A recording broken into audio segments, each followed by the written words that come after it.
Let's start off with introductions, although most people are probably familiar with the two legends in front of me.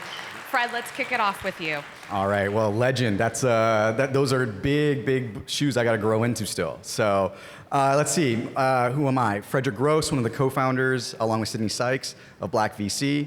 And then my day job in every single way is I'm one of the deal leads or investing partners over at Wellington Management for our early stage fund, which is just over $100 million fund focused on investing in underrepresented founders. So we focus on half the fund, focus on investing in founders coming from the Black community, and then the other half the fund is focused on investing in women-led companies and Latino-led companies. And so focusing on backing seed, extension through Series B companies. Awesome. Melissa. My name is Melissa Bradley. I'm a serial entrepreneur and investor. I've been a venture capitalist since 1999. I'm currently general partner of 1863 Ventures. We are a family of funds that invest in what we call new majority entrepreneurs. And you had a recent exit, right? We did. Thank God. Congratulations. Any more. That's super exciting. Any more. And I'm Haley. I'm a principal at Hustle Fund for the last 9 months or so. I was an operator for a really long time before this, trying to democratize access to angel investing in particular at Hustle Fund, writing very early stage funds. Okay. So let's kick things off. State of venture. When you're talking to friends in VC, what are some of the trends in macro across demographics, AI, culture, the economy that you're focusing on the most, and why? So I would say when I talk to my friends about the state of Black venture in particular, I think there's several trends that I see.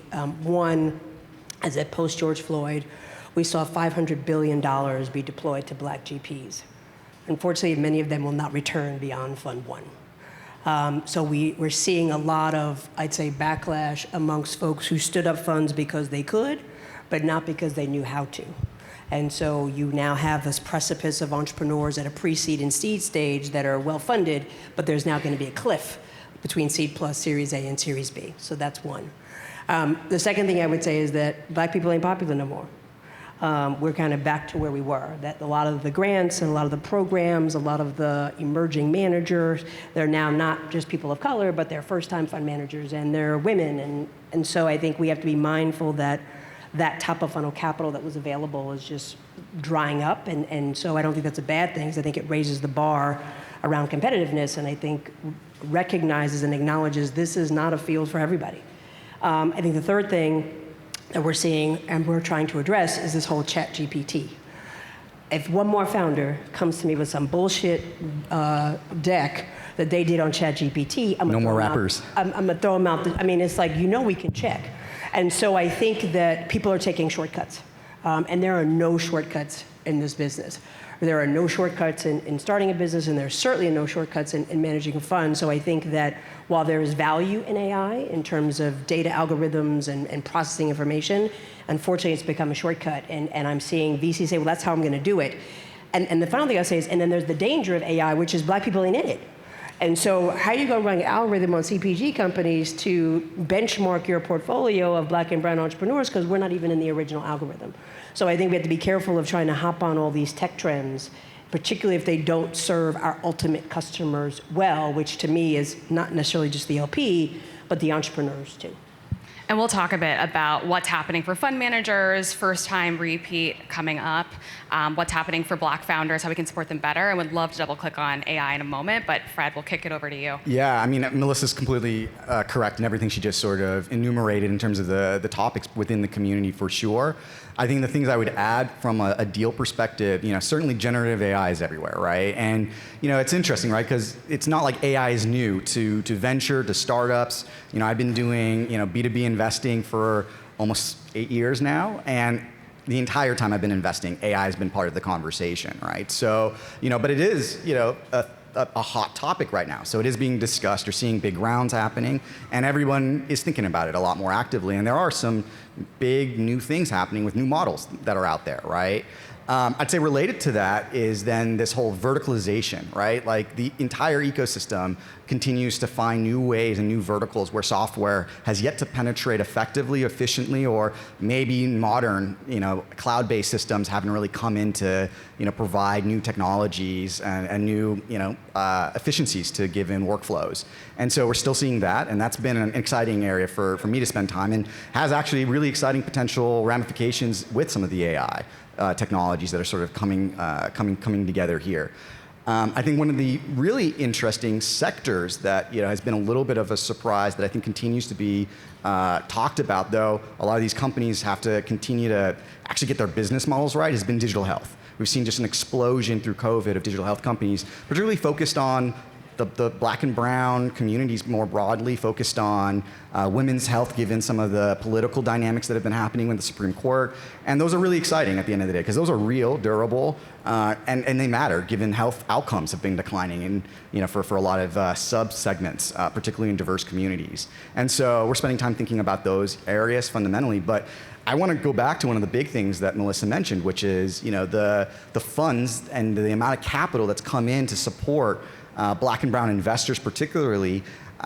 It was phenomenal, right? We saw the most number of fund ones and black-led fund managers in the ecosystem over the last 5 years come onto the scene than ever before. The challenge with that is those LPs coming into those funds were not the historic LPs that have supported the majority of this ecosystem. And I know we're going to talk more about that later, but it's a really important component and conversation topic that's happening everywhere in the black venture ecosystem and community right now, because it has a huge set of ramifications. Now, the plus side here is you're a black or brown founder, while the focus on finding those founders for the, call it standard Sand Hill Road funds may not be as present as it was post-George Floyd. The good news is there's more capital with a focused mandate that wants to support our community than ever before. And so if you're building, it's not a bad time to be building fundamentally. Let's get the AI conversation out of the way. So we're seeing a lot of great information sharing from Phil at Ardent, from Gabby at Harlem Capital around what's happening in AI. We've seen a few different camps sort of emerge, with Mark Andreessen talking about why AI will save the world, and then a ton of execs coming out saying that, well, no, like it may actually be a mass extinction event, and then there are a lot of pundits talking about this as another hype cycle bubble. Where do you sort of fall? Do you see underlying value in AI? And any advice for folks who are starting to explore this space as investors? I want to say yes to all of those options, because I think they're all true to an extent, right? It depends ultimately where you're building, what the subsector is ultimately, and whether these algorithms actually provide value, and so this isn't sort of a catch-all technology that just works for everything at the end of the day. Now, I do think there are real innovations happening, and that will shift and evolve workflows. Now, the question becomes, though, ultimately, does that make defendable, are these real products, or are they features and components of other applications ultimately? And that is going to be where the proof has to hit the, and that's where the rubber meets the road for VCs and the founders in those conversations. I think there's a lot of money moving on ideas, but ultimately we've got to prove it out. And VC does have a tendency to love bubbles and hype cycles, and we're all looking to our left, to our right, what everyone else is talking about, and that can create a frenzied activity. And right now, it's definitely frenzied. But that isn't to say that there isn't real opportunities. I think if you're building, systems that are, customer service oriented, some of these systems are real, right? If you think about how they can enable and empower employees. But the question is, will the big incumbents be able to bring that technology in and effectively, take the entire market share, right? And that maybe speaks to one of the really important things about company building. And you heard it in the last panel, Phil was talking about it. It's hard to build companies, right? And so ultimately it becomes operational excellence. Can you run the business effectively? Can you hire well? Can you build a go-to-market that works ultimately? And that, if you can do those things, yeah, there's huge opportunities with AI. There are huge, I think, upside possible, outcomes from a wealth creation perspective and, bringing technology to actual users. I would echo that. I mean, I think that we have lost the plot of what is the value of AI. And so to your point, it's not I see decks like, oh, it's AI powered. It's a tool. Is it really? But it's not really even there. Like they're just pulling some shit off the shelf. And so I think what it does is, to your point, it processes a lot of information. So the competitive advantage is, how do I get speed to market? How do I maintain information, assets, and understanding as a value add to my fund or to my business? So I do think that at some point in time, I was in Silicon Valley when the last bubble burst. I think there will be a burst of some sort, because I think people have over-indexed on funds that have AI component but are not actually an AI business, and those are two different things. And you spoke a bit about the lack of representation in AI. What is the responsibility we all have sitting at tables with non-new majority investors to talk about the ethical implications and kind of bringing questions forward so that we can make responsible decisions together? I mean, I think where you can. I mean, I recognize there's a, as I look around the room, there's not a lot of us that have gray hair. And then there are some, we don't have any hair, but that's okay, y'all are cute. And so I think I have to understand that I think there's a privilege there, right? There's a power dynamic of being able to say that. So I think if you have a position of power at any point in time, you need to bring it up. If you're sitting on a panel, you're talking about AI, you're in a room with a bunch of other VCs, you're talking about AI, say, hey, well, tell me about some of your businesses. What are they doing? Real quick, there's two quick examples. Google used to convene a group of us, and every month we'd meet with somebody who was doing AI-related activities. We were in DC and we would Zoom them in. And I remember we had a conversation with the guy Waze around these automated vehicles. And I was like, so I'm just curious, what happens? Like, what's the likelihood that I'm gonna get hit at night? And they were like, we hadn't thought about that. And I was like, if I'm wearing all black because I'm feeling militant that day, are you gonna see me crossing the street? The other piece is that one of our good friends that people here know, when the Apple Watch came out, right, it could not read heart rates for black people. And so a black company created the patch for that. So I do think that we, as investors, have a responsibility to at least alert other people of the inherent bias, just as we would say, like, oh, that's what I heard about the industry, or just as we regularly say about entrepreneurs, I wouldn't put my money over there. I think we have the responsibility to raise the question. Yeah, I would also say, there are organizations that are talking about this. Like Black in AI is a group that I would point everybody to that I think has done phenomenal work in terms of, at least bringing light to some of these issues, because they are very, very real. I mean, bad training data derives to poor outcomes for all these models at the end of the day. And so if we aren't included in those training data sets, it becomes, very, very, very, very dangerous, right? And the thing is, it's not just about having pictures of black individuals, right?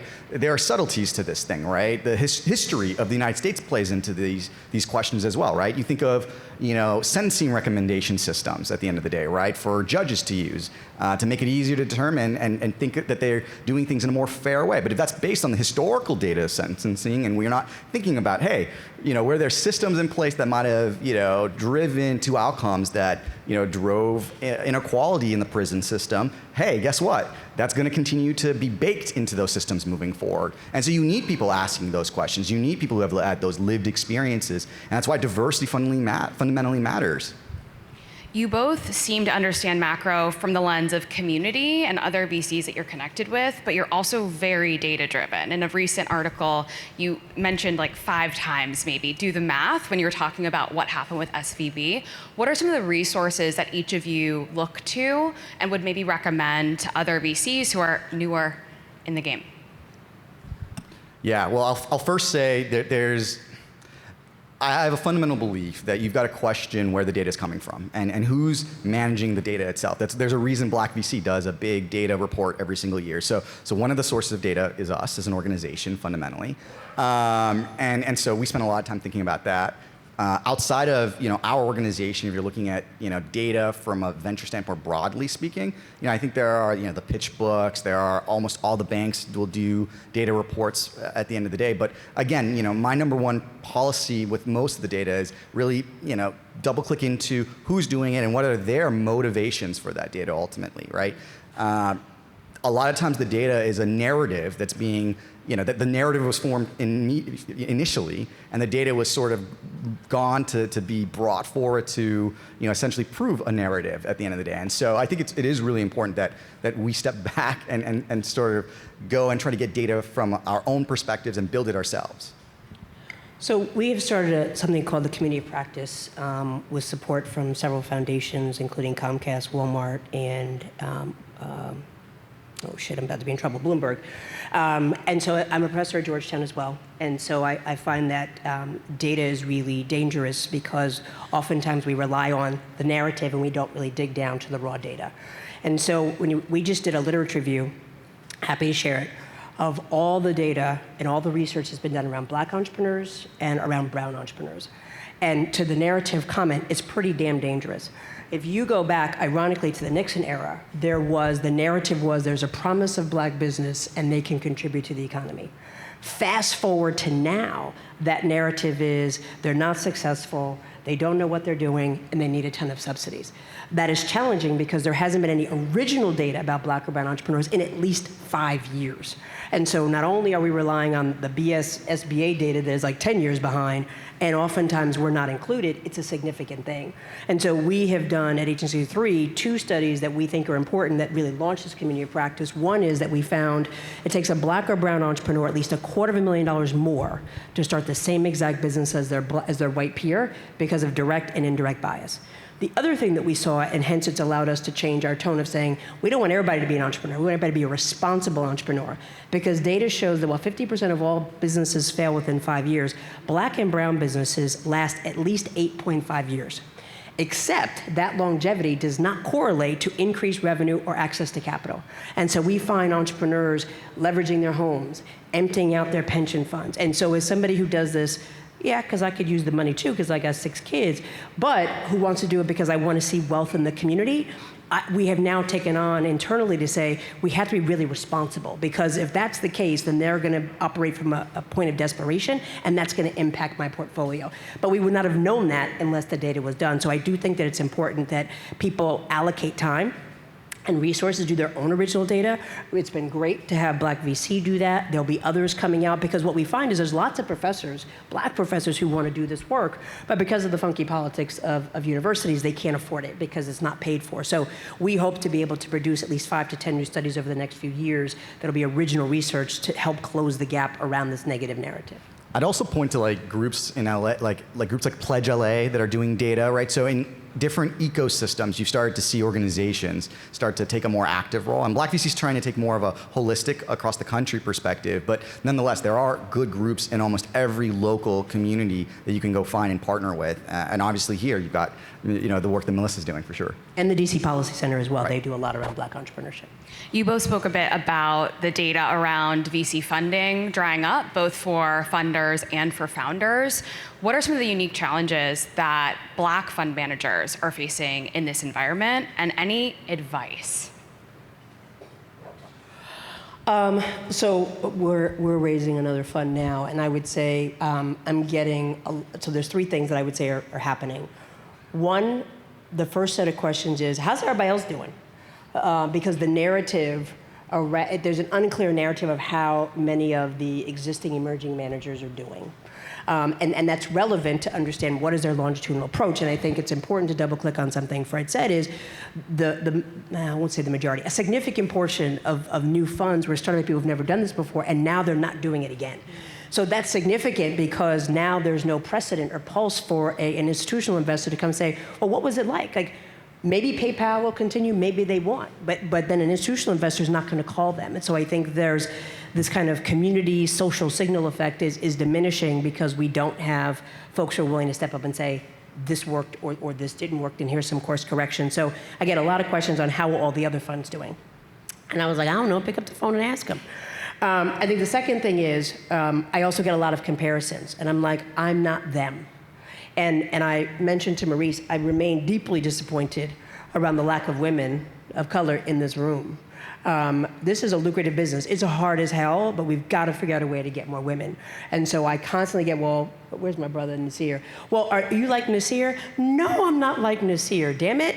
Like, he's my boy, but no. And so I think that because there is this lumped together asset class of black GPs that have performed, I'll say, moderately well, we're all getting lumped together, and they assume that all black entrepreneurs are together, and we have a very different investment thesis. So I'm finding a lot of education and a lot longer close cycles. And the other piece is, which I don't think is a bad thing, is I'm finding extended diligence. So what probably around George Floyd, we probably could have closed in 3-6 months. On one particular fund we're about 9 months in.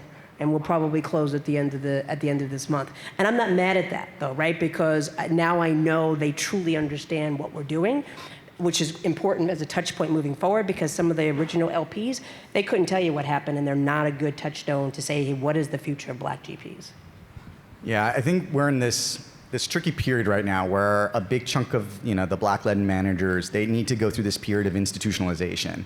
And that's not trivial, right? If you step back and you think of, the business of venture funds, right? And how do funds sort of, become, long-standing entities that, build big brands? Well, they often raise their first funds from, anybody that's willing to give them capital effectively, right? Now, historically, that's been a lot of, either LPs that were in your previous firm's fund that might come and follow you, or they would have been family offices that would have been, your network that helped you get that fund off the ground. What was unique in this period was the involvement of the corporates, and it was positive in the sense that they, saw an opportunity where they could take their balance sheets and really support the broader ecosystem and move the needle.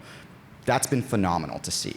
The question had always been, though, would they follow the model that the institutional LPs have always done, which is, if I fund you for Fund 1, I'm likely here for Fund 2 because I recognize that by the time you get to Fund 2, you don't have proof points truly yet to determine and tell me whether you're good or great or okay at this business fundamentally. And so we need to get you to Fund 3 ultimately. And then at that point, a major shift starts to happen in terms of the type of LPs, those who don't really want to work with emerging managers, et cetera. And so we're in this weird position right now as an ecosystem where we've got a gap. Where these corporates, because of the macro, aren't as willing to contribute to the broader ecosystem. The good news is the institutionals are aware that they know this is happening. They know that the fundamental LP composition is evolving. But the downside is we need to figure this out because the broader market right now is experiencing denominator effect for a lot of the U.S.-based, at least, pension funds, endowments, et cetera, where they just don't have the capital. And it's not just for the diverse managers, for all their managers, right? It's getting harder for everybody to fundraise in this market right now. And so, the question, that organizations like Black VCs is starting to ponder is, how do we start to build these connections? Because the downside is we didn't put, a lot of the managers that are diverse didn't have the opportunity to develop those relationships with those institutional LPs. And these LPs want to track you over many years. Now, that doesn't mean they won't come and sort of engage, but it does mean we have to be creative and start to really focus on developing those relationships, developing that trust ultimately, so that the capital continues to flow. Now, I'm not going to sugarcoat it. I do think we're going to see a drawdown in the number of funds, right, to an extent. I think there were, individuals that raised quickly because they could and weren't really in it for this business long term. This is a hard business. It's not all fun and games at the end of the day. It's not all happy hours. Like, you actually have to return money, and it matters at the end of the day. These are people's retirement plans. Like, we do want to be successful, and the reality too is, especially on the government-related pension funds, a lot of that are communities, right? They are extraordinarily diverse workforces that we're investing their capital, and so we have work to do as an ecosystem, as a community. But I think there is a willingness to engage. But I think there's going to be this question too of who is actively investing in VC right now, and we've got to move where the money is, right? At the end of the day, because that's what all Sand Hill has been doing, right? You've seen the shift towards the Middle East. You've seen the shift towards Europe. As they're looking to expand and grow. And it's going to be time for us as a community to start to do that as well. One thing I would add too is I think it's less what I'm personally experiencing, but what I'm seeing in the industry is there's not enough qualified people to work at all these funds. I think there are, I will shout out Black VC Institute, but I think that, this, let me help everybody that's Black, respectfully diminished the industry a bit. It took us down because you had people who can't add. You have people who don't know how to read a financial statement through social media and other vanity things, be able to stand up a fund. Good for you. But then there's no training. And so I think the other piece is when people say when you get to Fund 3, where is the cycle of your analyst? Where is the cycle of your operating partners? And that's drying up. So I just again want to say that I don't think it's going to be a bad thing if there are less Black funds out there. I think what we want to make sure is that there's Black funds out there who are returning dollars and making money. And then those that aren't, who are having a kind of a negative blowback, their time has come. But I really, as somebody who's been doing this a long time, like I really am frustrated by folks who've been able to stand up funds and have never run a business and have never even understood financial accounting. This is not monopoly money that you get to play with, and I think we have to understand the negative impact it has on the rest of us who are trying to do this for real. I want to go back to something you said earlier, Melissa, about all Black fund managers and or founders getting lumped together. James Norman wrote about this a little bit in an HBR article in 2020. We don't all know each other. Like, it's not all the same. When Black fund managers are raising, there's an expectation often from LPs, other VCs, founders, that they're going to explicitly focus on underrepresented founders or new majority founders. What are some of the trade-offs that fund managers need to think through when they're deciding whether to have that explicit focus, a more implicit one, or no focus at all? You got to run the numbers. I mean, we are exclusively focused on new majority entrepreneurs, and I am very clear of the highs and the lows, lots of lows, that means. And so I don't think that somebody should say, personally, let me start a fund to help Black people. I think you need to figure out what is it you know and you're good at. I think you need to figure out what are the market dynamics and where are there gaps. Right now, I think that there's some gaps further downstream, Series A, B, and C, but I don't think there's any gaps between pre-seed and seed. I think we've funded companies that ain't gonna make it, and we need to own that. Just because you got a good idea doesn't mean you can be a CEO. So I think that irrespective, you've got to know, investing in Black entrepreneurs is not always lucrative, and so really being able to have a narrow aperture of what it is, and then understanding what value you can bring. I will never forget when I had my first fund in 1999, I went to a Black entrepreneur, I was like, yo, I want to help you. And he was like, we went through this whole process, he's like, well, I can't take your money. And I was like, okay, why not? And he's like, well, because you're a Black GP. And I was like, well, what the hell is wrong with that? And he said, well, because it was my first fund, he goes, nobody knows you. And so it's going to impact my downstream. Now he calls me like, you got any money? I'm like, hell no. But I think I just want to emphasize what everybody said. This is a long game. And so I think you've got to really figure out what are you good at, what do you know, where's the market opportunity, where can you make money and run the numbers, and where do you think you can carve a niche over the next 20 years, not just what can I do over the next 2 years because I see a gap. And then if it manifests that you think there's a market in Black businesses, great. If you manifest, I think there's a business in tech and I want to focus on Black folks, that's great. But nobody should start out by saying, I only want to help Black people. Yeah, look, VCs ultimately, they invest in their networks. Right? They invest in folks that they've gone to school with, they've interacted with, that they personally know in many ways, right? It's pretty rare that like a deal is going to come out of the blue and the ether that you've never met the founder or an existing investor and that you're going to go do that deal, right? And that's an important sort of reflection of this industry because it relates to this question of like this: what is the responsibility of those of us that are underrepresented, that do have seats in this ecosystem? And I think there has been a debate in the Black venture community for a while on whether we have a responsibility or not as it relates to supporting or investing in Black founders. And look, I think you can make arguments one way or the other. I think the reality is if you're an underrepresented individual, part of the new majority that's in a seat at a venture fund, you have privilege, and it's your job to use that privilege for the community in unique ways. And that's my unequivocal belief. I couldn't have co-founded this organization if I didn't believe that. And I think that it has also ramifications in the early stage funding realities of the ecosystem, right? If you think about the early inception phases, right? We have this friends and family round that just is pernicious in so many ways in this ecosystem because it sort of assumes you've got wealthy people in your network that are willing to write you checks to get going. And while the ecosystem has started to try to solve for that with pre-seed funds and early stage funds that are focused on it, the reality is there's still a gap. There is still fundamentally a gap at pre-seed and at seed in terms of the actual dollars that go to underrepresented founders versus the traditional set of founders that have been backed by Silicon Valley. And until those things are equal, it's going to continue to be a responsibility and an important one for us as those folks who have these privileged seats to provide access. Now, I'm the first to say, not all of us can actually deploy that capital. There are the realities of your firm or your fund and the metrics you have built out. But at some point, you will have an opportunity, if you stay in this career, if you are executing during the high periods and the lulls consistently, where you will get this opportunity to be a partner or build a fund Then the question becomes, do you focus on underrepresented or not?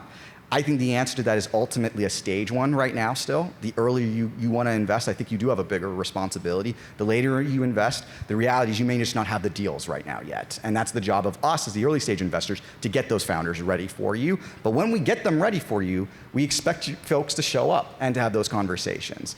But look, the goal long term here is that it hopefully doesn't matter. We're just backing great companies that are in our networks. But today, it does still matter. And that's just the reality. That's why you see it in other minority groups across the United States as well, right? You see Indian-focused funds. You see Korean-focused funds. You see Latin American-specific focused funds. And I think that is inherent, and it isn't necessarily a bad thing for us to continue to invest in fundamentally. But I do think it does create a tough question for some of the analyst associates. Like I remember sitting as an analyst in a seat and getting sort of chewed out by a black founder. And those experiences really helped me grow fundamentally and ultimately set me on the path to want to build something like Black VC, because I started to understand the fundamental unique parts of this ecosystem, and that money would not go to those black founders ultimately if there weren't more people that looked like us in this industry fundamentally. I'd also say we have to acknowledge the nuance between those who work for corporate funds and large funds and those that work for smaller funds, right? So we have the opportunity of maintaining a family of funds that we can do almost whatever. So I just want to be mindful that for folks who are trying to get into this space, be thoughtful around what your investment thesis is, and is it best served at a very large fund that has several $100 million, or is it better served initially at a $50 million fund or a micro fund so that you really get to figure out who are the entrepreneurs you want to invest in? But more important than anything is execute the strategy that you went out to go do. Because the moment you deviate from that, you do not get a second chance if it goes wrong. And if it goes really, really well, good for you, but it's more times than not, it will not go well. Last question. Melissa, you've said that entrepreneurship is a team sport. What are some of the ways that we can work together to pool capital, knowledge, and networks to increase our collective impact? And are there policy levers that you think need to be pulled to assist with that? Yeah, so I think, how many people are currently a VC right now? Raise them high, because it's hard to tell. Look, we're not, she's like, kind of maybe. Okay, so but one way is that we all need to work together. Like, this is not a competitive industry. There is more than enough money. And so I hate when people say, well, I'm trying to get that. We all need it.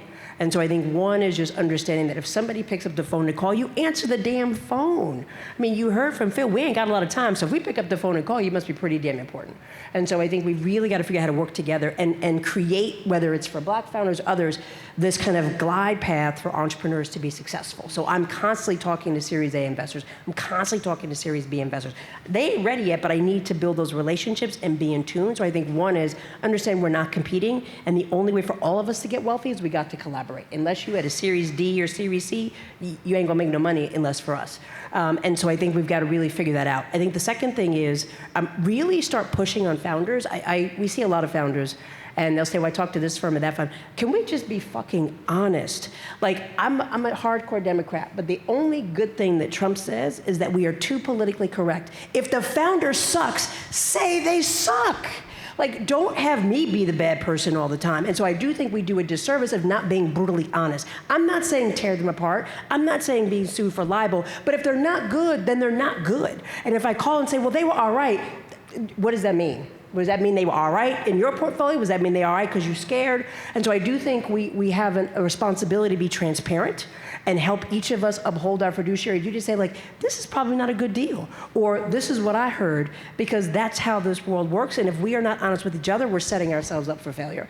The final thing I would say in your question around policy, I used to work in the administration, for better or for worse, and I think that there's a lot of money coming out now. And so when we think about when we can't fund founders, or we can, to make sure that we're utilizing leverage, there is a shit ton of money. This is the largest amount of money coming out for the entrepreneur ecosystem ever. And so how do you leverage that? How do you get your entrepreneurs who are in tech to get SBIRs, STTRs? How do you leverage NSFs? How do you leverage the MBDA? How do you leverage all the tech grants and tech hub grants that are coming down? think about that as not as, oh, it's, getting off the hook, but how do you help build a capital stack that allows everybody to be successful? And so I would say there's a lot of opportunity now. If you sign up for the EDA newsletter, is the largest grant-making institution supporting entrepreneurship, you'll begin to see where there are areas of regional specificity or certain types of gender or race or ethnicity where there are dollars there, and that's not a bad thing, right? You want to really think about how do I maximize return, and so thinking about how can we all work together with government at a state or federal level to create that leverage to help accelerate the entrepreneur at a cheaper cost so that we all have a greater return in the end. Thanks, Melissa. Yeah, I agree with everything. I mean, I think the government piece, Melissa was alluding to SSBCI. It's a program where I think it's $10 billion focused on supporting, entrepreneurs fundamentally, whether that's from a venture perspective or a debt perspective at the end of the day. But it's ultimately, up to the states to figure out how to allocate. And look, I think the biggest thing we can do is be in those rooms. It's shocking to me how rare it is to find another person of color or another, underrepresented individual fundamentally in those rooms. I think back to, I was part of the, in the state of California, their response to COVID for minority businesses. I was the only black person in the room. I couldn't believe it. And yet this was the group that was recommending to Newsom how to respond to support these businesses, right? And the reality is there's a reason the SBA had a hard time during COVID engaging with founders that, came from underrepresented communities fundamentally. And so, we have to be willing to engage in those spaces. And there's a lot of resistance sometimes within the black business community in terms of engaging in politics. And the reality is I think if we are willing to engage, we can have much faster momentum and the impact can be greater because the reality is these policy levers have been utilized by our, the historical majority forever. It's not an accident these systems have been created. And if we want the change to be sustaining, government policy is going to be a part of that at the end of the day. And it's easy to say that in DC, where maybe there's a collective greater understanding of that. But outside of these corridors, people do not understand that, and they don't really want to get involved. And we do need to be willing to get involved, not just at the national level, but at the state level and at the city level. Fred and Melissa, thank you so much, and apologies for taking all of their time. Hopefully you'll find them as we're floating around. Let's give them a round of applause.